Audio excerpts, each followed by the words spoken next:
June మాసంలో తులారాశి యొక్క జాతకుల గోచార ఫలితాలు అన్ని రంగాల వారికి లాభదాయకంగా ఉంటుంది. ఈ రాశి వారు ఆత్మవిశ్వాసంతో ముందంజ వేస్తారు. నూతన కార్యక్రమాలు చేపడతారు. చాలా ఉత్సాహంగా ఉంటారు. అన్ని పనులలో మీదే పై చేయిగా ఉంటుంది. వ్యవహార జయం అనేది కలుగుతుంది. నూతన పరిచయంతో లాభాలు కలగబోతున్నాయి. స్వప్రయోజనాలు నెరవేరుతాయి. భూ స్థిరాస్తుల లాభాలు నెరవేరుతాయి. ఉద్యోగస్తులకు ప్రమోషన్స్ తో కూడిన బదిలీలు అనేవి ఉంటాయి.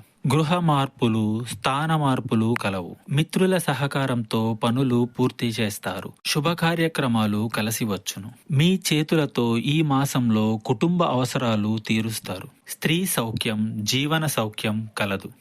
ఆధ్యాత్మిక చింతన పెరుగుతుంది. రాస్యాధిపతి శుక్రుడు, రవి, బుధ గ్రహ అనుకూలత లేని కారణంగా కొంతమందిలో అనారోగ్య సమస్యలు అనేవి వస్తాయి. కావున శుక్రవారం నాడు లక్ష్మీదేవి అమ్మవారికి నెయ్యి దీపం వెలిగించి సంకల్పం చేసుకోండి. అంతా మంచే జరుగుతుంది. ఇంకా మీకు ఇతరత్ర ఎటువంటి సమస్యలు, సందేహాలు ఉన్నా ఒకసారి గురువు గారిని సంప్రదించండి.